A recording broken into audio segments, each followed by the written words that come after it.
Alrighty, so this is a long overdue video. I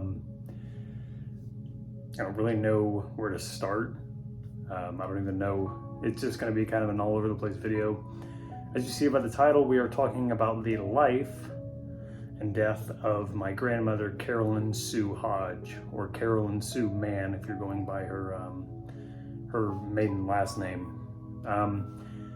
So my last name is Hodge. My name is Job Hodge. As you see by my channel name, it's Job. I didn't include my last name, but that's my grandmother. That's her name, Carolyn Sue Hodge. She married my grandfather, Newton Hodge Jr., and thus she became Carolyn Sue Hodge. She was Carolyn Sue Mann, last name Mann, and we're going to be talking about her today. I'm going to include some photos. This can be a video that you just listen to on your own time. If you're at work, if you're driving, you don't have to watch the video. There are going to be photos thrown in. So let's talk about her. Let's talk about grief. Let's talk about death. So I'm going to be talking about the lovely aspects, and then I'm going to talk about death and the details of her dying, just because death is normal and I'm trying to normalize every disturbing thing that comes with death. So she was born, I believe, 1935. Let me do some quick math. 1932, somewhere along those lines. I know it might seem like this video should be super formal, but she passed away at 86 years old, and I'm not going to stand here and do the math, but she was born a long time ago. So she passed away November 2nd of last year, so November 2nd, 2022. And I wanted to talk about her. I don't know if this is going to be a lengthy video. I don't know what all I'm going to cover. I know the gist of what I'm going to cover, but so, God, where to start? So my grandmother had, I believe, 6 children. Obviously my father, my uncle. I have 3 aunts, I believe. She had 5 or 6 children, I think 5. And she grew up in Indiana. I forget the exact county she grew up, but she grew up near Indianapolis, in the mid-30s, I believe. You can find her obituary online, but trying to think of where to start. So she was born in Indiana. She stayed in Indiana her whole life, and she was basically a homemaker. She got, I don't think it was polio, but she contracted some sort of virus at a relatively young age, and it made her deaf. Now, she got a hearing aid early in life, so she could still communicate, and she didn't sound how most deaf people sound, where it's kind of hard to understand her.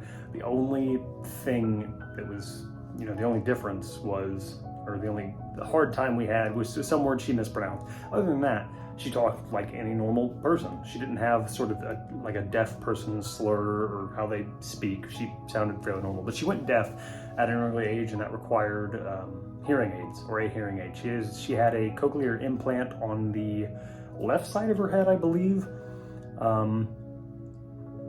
And I don't know, that's kind of her backstory. So she grew up with some parents that apparently were fairly rough. I don't remember their names. I don't know if she was abused, but maybe she was. I don't think excessively, but I do know that she had some fairly rough parents. And so let's talk about her. So my earliest memories of her was I was about 5 or 6 years old, and we would go up. My dad would drop us off at her trailer up in Indianapolis. She lived in Windsong. It's still there to this day. It's a trailer park. She lived with my aunt, her daughter, and I remember very early memories of my dad waking me up. My dad worked at Ford in Indianapolis at the time, from like I think 1992 or something to like 2008 or 9, when the recession happened and he lost his job. My dad would drive me up there to the Windsong trailer park to drop me off there. He would wake me up, I think it was on the weekends, when he had to work on the weekends. Obviously we had to go to school, but on the weekends when we had to go up there, I remember my dad waking me up. It was like 5:30 in the morning, pitch black outside, and we'd drive. And sometimes I'd sleep in the car with my sister on our way up to my grandma's and aunt's house, or trailer, whatever you want to call it. And I always loved those drives. And we'd go up there, and there she was. There was my grandma, and there's my aunt. And I remember I'd fall back asleep, and then I'd wake up and I'd play with toys and whatnot. So then eventually they moved from Windsong to another house that was like a 3-minute drive from there, in Indianapolis. I'm not going to give you the address because my aunt still lives there now, but my grandma did live there. Where my aunt lives now, my grandma, when she was alive, lived with her too, and my aunt is still there. They bought that house in, I think, 2007, and my aunt has been there ever since and was with my grandma until she passed away last year. So let's talk about my grandma. So my grandma, on her obituary, describes her, I think, perfectly. She was a homemaker. She had a couple jobs. She would tell me she was a nurse, like way back in the day in like the 50s and 60s. I don't know if she was like an actual, like a registered nurse, but she did take care of, I think, elderly people or something. She'd always tell me she was a nurse. But apart from that, she didn't have a whole lot of jobs. So on her obituary, it just says she was a homemaker, because she didn't have a whole lot of jobs. She did stay home the majority of her life. I'm just trying to think of where to go with this. So my grandma had a piercing love for people and a piercing kindness. And I'm not saying this in a bad way. I mean that in a good way. She had a love and a profound touch to where if you were having a bad day, you walked in her house or wherever, you would leave smiling, probably, or you'd leave in a much better mood, chances are. She was a hilarious person. She was witty. She, at a few times in her life, she would say some sort of racist joke. She grew up through segregation, and she didn't, I'm going on a little bit of a tangent. She didn't hate people of color. She would just make crude jokes at times, very rarely though. Now my grandma, before I was born, when my dad was little, my grandmother had lost one of her children, Kathy, and Kathy would be my great aunt. Kathy died when she was, I think, 24, and she's buried up in Indianapolis, Kathy is. So she died young of cancer, my grandma's daughter, and for a while that made my grandmother, I think, an alcoholic in the 80s, I believe. And she was mean to my dad, and she was mean to my uncle, and you know, everyone she was raising. She was mean to them for a while, and she had a rough stint. But you know, I mean, everyone goes through something. Everyone goes through something that nearly breaks them or does. That's life. Thankfully, she grew out of that, and for 99% of her life, she was an amazing person. When I came to know her, when I was born in 1999, my grandma was, to me, an angel, and to everyone, I think, is the closest physical embodiment to what an angel represents and what an angel is. I can think of no instance of when my grandmother acted out or got angry at anyone that wasn't well-deserved. She was so sweet to every single person, to her grandchildren, as she called her grandbabies, to her children, to her relatives. She was an angel, an absolute angel.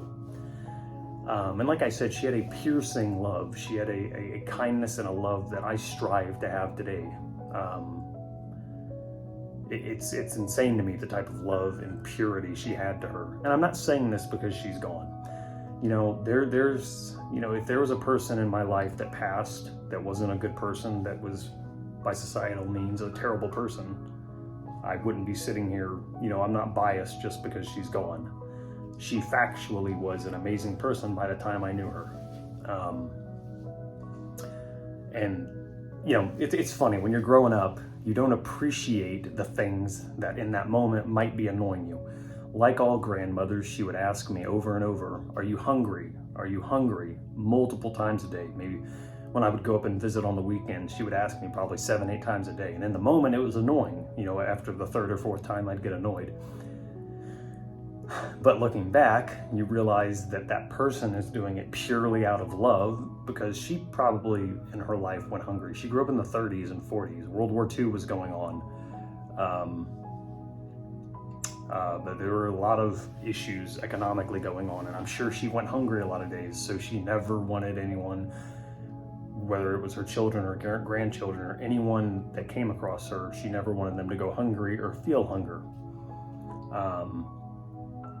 Now my grandma, this is not a knock to her, but my grandmother lived a really unhealthy lifestyle for the most part. She was overweight and diabetic for probably almost, maybe, I'm not sure when, but when I was born, she was definitely overweight. And then when I was 6 years old, I can kind of recollect that she had diabetes. And she was a heavy set person for the majority of her life. And then in like 2011 or 2012, she lost a lot of weight and got a lot healthier. But my grandmother had a slew of health problems. She had diabetes, she had high blood pressure, she had to get part of her colon removed, I think. She had to get her appendix removed or her gallbladder removed. I think it was a gallbladder.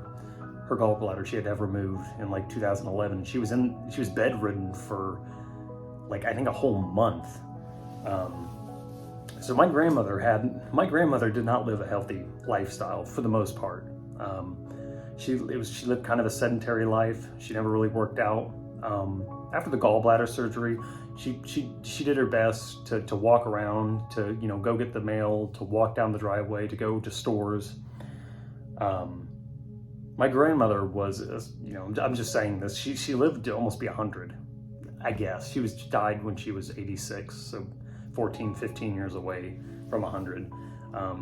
So I'm surprised she lived that long with the lifestyle that she led. She's just great family genes, I guess, for like resilience to unhealthy foods and an unhealthy lifestyle, I guess.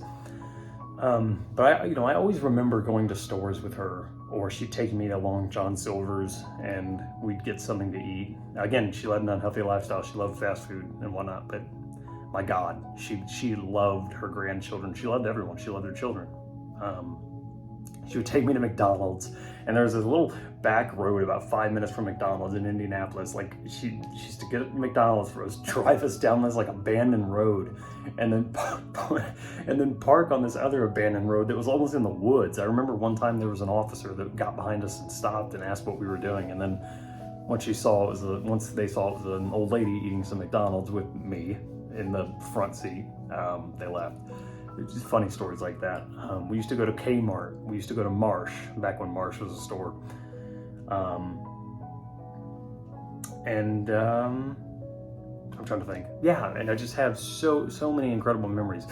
And every time my cousins, my sister, family members would walk through the door or to her trailer or to her house, she would greet you freaking out with love. It's funny. She'd, oh my God, baby, come here. You're getting taller. I'd hug her. And every time I did hug her, it seemed like I was getting taller.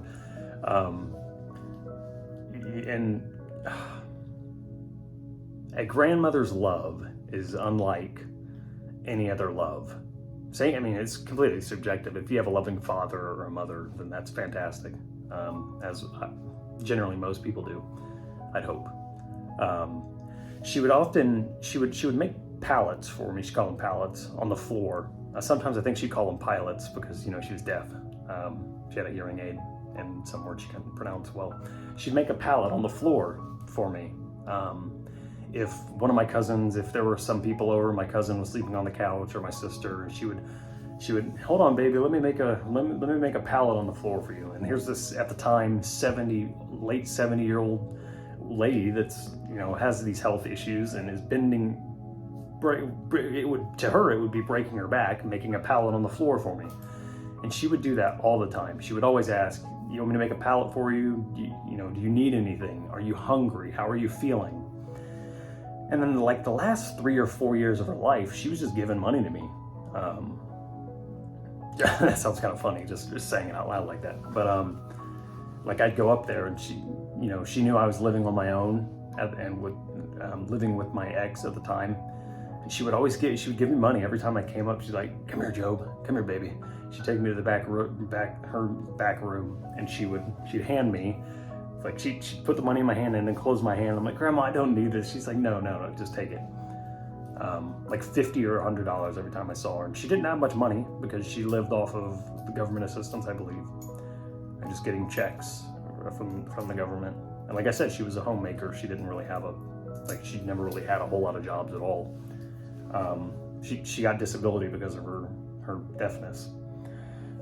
In her back room, you'd go into at the trailer, you'd walk all the way down, and at the end of this past the kitchen, if you take a left once you enter the trailer, all the way down, that was her room. But the room I remember the most, when they moved in there in 2007, I said, in the house, that she didn't pass away in the house, but she lived in there up until her death. You'd enter the house, you'd walk past the kitchen, down the hall, very last room on the right. And in that room, you walk right in, about 4 or 5 feet, maybe 5 feet from the door. There's a little chair next to her bed that she'd always sit in. And then there was her bed.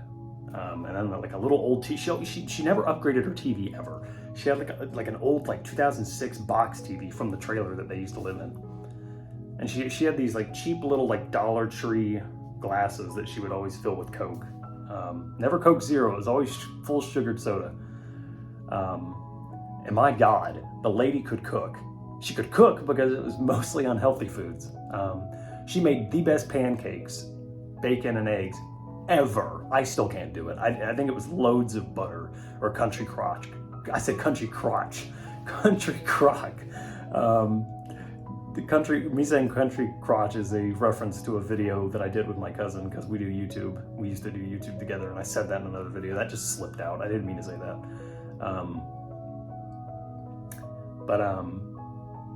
Yeah, she would make that, and then she would also make basically what's called shit on a shingle, which is like an old World War I or World War II recipe where it's 2 pieces of white bread and then the white gravy and then chopped up, what do you call it? Like corned beef over it, or shredded, that thinly sliced beef. But she didn't use the beef, it was just 2 pieces of white bread and that white gravy. But to this day, it is still just God tier to me. Again, I'm not being biased, that shit is amazing. And then she'd also make, it's like tomato pasta or something that, grandmas would make. They'd take like penny pasta or some sort of macaroni, and then they would mix it with like canned tomatoes and pepper and a little butter and stuff. God, that stuff is so good. But she knew how to cook, and it was evident because she, like I said, she lived a sedentary life, and she didn't live a super healthy life either. But man, she could cook. Like I said, she was a person that was pure of love and was just, she gave everything. When she barely had any money for Christmas, she still would go out and she would save up, and she would make sure that everyone got something, and it made her so happy to see other people happy, because that was the type of person she was. She would call me all the time, and one of my biggest regrets was I had a falling out with my cousin, and I'm not going to go into details, but my cousin used to live with them at that house with my aunt and my grandma. He used to live there. And I had a falling out with him. And so I just avoided going up there as much. So I avoided going up there because of him. And I stopped seeing her as much. And I went from seeing her every weekend to when we fell out, it then whittled down to like I saw her once every maybe 2 times a year. And that is a stupid regret I have, is that I did not I avoided going up there because of him. I'm not going to go into detail. I've gone into details about that plenty of times on my channel before, so just skim through, you'll probably find it. But yeah, and then, so let's talk about the uncomfortable stuff. So, I'm not going to go on too long about this. Long story short, my grandmother tripped and hit her head at Golden Corral. And that's not what caused her death. That's what caused that's what caused the events to reveal things about what was going to kill her. So she hit her head. She tripped over my aunt's cane. They went to the hospital just to make sure she was okay. They scanned her arm. They did like an x-ray or something. And the doctor described her x-ray as basically looking like a Christmas tree. And I don't know if it was at this visit or the next visit, but she said she brought my aunt into the scanning room, or the room they take the x-rays in. She says, I want to show you something. So this is her scan, and this is what we think is cancer all throughout her body.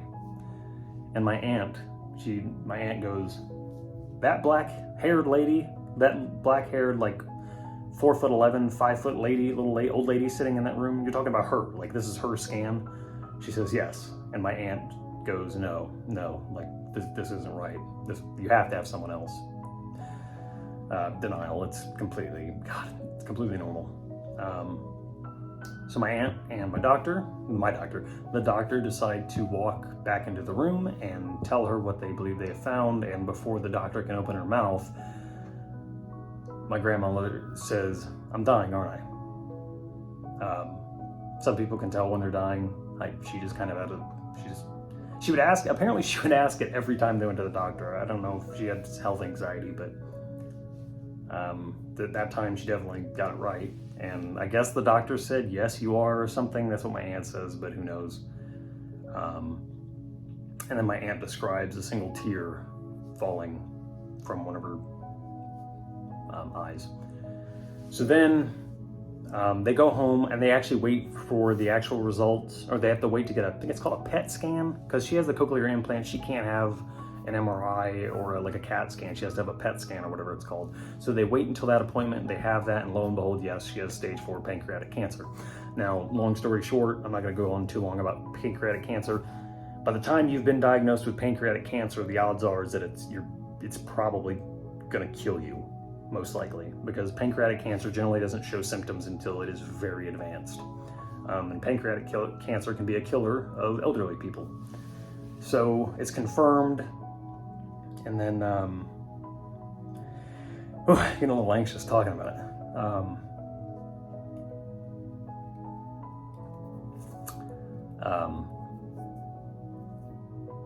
I'm trying to think of like how to go on. Like I'm kind of trying to fight off a panic attack. So she goes home and she's getting more tired and more tired and more tired, and she's laying in bed. And she says, I think my dad calls or something, and he's like, they're gonna take her back to the hospital because she's having a hard time keeping her eyes open, very exhausted. I think she went to the hospital and then she was discharged again and was back home in bed. But by the time we got the diagnosis, I was up there as much as humanly possible. I didn't give a shit about my cousin at that point. I didn't care about, any of the stupid family drama bullshit that is inconsequential and doesn't matter. I gave no shits about that. Sorry, graphic. And I sat in that chair that I described in her room with her when she was in bed. I held her hand, and then this happens. Sunshine, my only sunshine, you make me happy while skies are gray. The other night, dear, I dreamt I held you in my arms. So please don't take my sunshine away. I love you all. So that is a song she would sing to us all her life, and she would just sing it, and she would sing it and like funnily, jokingly. She would sing it, and we'd all playfully get annoyed, or some of us would get annoyed sometimes, very rarely. And then I also found this. I forgot to show you guys. I found this this toy box. When she was at the hospital for the last time, I found this toy box, this little wind-up box, really tiny, on the counter, and I decided to wheel it up, and this is raw footage, and it plays this.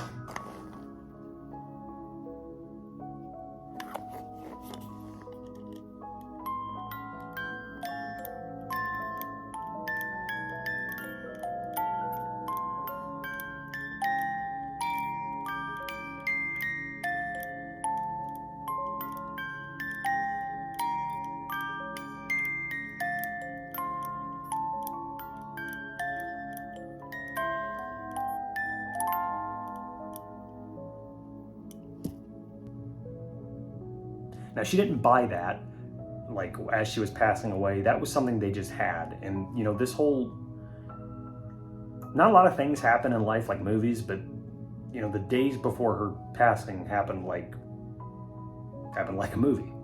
I remember the family all came up when she got the diagnosis and she was laying in bed and whatnot. They were chopping down trees in her backyard, or a big tree. They were chopping down like this really old, nasty tree. And I remember wearing this leather jacket that I had because it was cold. It was November, or very late October, almost November. And then she's taken to the hospital for the last time because the cancer is getting worse and worse, and she couldn't she couldn't walk herself to the bathroom at that point. So she had a little personal bathroom, like this little chair with a tiny like toilet, like a little thing to hold stool and urine connected to the chair, and she would sit and go in that. And after she got done going number 2, she essentially like passed out on the bed. And they took her, the ambulance came, and from her bedroom, when the ambulance put her in, from her bedroom to the ambulance, to the truck, to the ambulance, she stopped being able to talk. And she would, one of the firefighters or the EMTs asked, is she praying? Is she speaking in tongues? Like, that's what they asked. I don't know. He's like, does she do this? And she says, no, she's never done that. So they took her to the hospital, and it's not very, I wouldn't say it wasn't eventful, but there wasn't a whole lot of test results, I don't think. So I went up and saw her, I believe the same day, or the next day. I drove up when I could see her. The family was there, and she was looking thinner and thinner this whole time, but she never fully lost her weight. She never got really thin. She was always kind of like, I wouldn't say at this stage she wasn't heavyset, because I told you she got a little healthier, but she wasn't as chubby as she was. She definitely lost some weight. And then by the time I saw her, she completely lost her ability to speak, and she never gained it back. There was a funny, sweet moment where she was trying to tell us something, trying to talk, and she couldn't. She just sounded like garble. We couldn't understand, and then she lifts up her foot, and we realize one foot has on a Christmas sock and the other, she lost her sock. So we kind of laugh about that. We put it back on. And then I stand up, I tell her I love you. I stare her intensely in the eyes. I give her a kiss on the cheek. She stares at me. Next day at around 6:30, she passes away. And my dad calls me and he says, Job, I need you to take a deep breath. Your grandmother has died. And since then it was honestly easy, when it first happened compared to now, because like, I'm not crying a whole lot now, mainly because I'm on Paxil. It's an anxiety medication, and it makes it hard to, not hard to feel emotions, but I'm just starting Paxil, so I haven't cried a whole lot about it. I've been on anxiety medications for like 2-3 years now, trying different ones.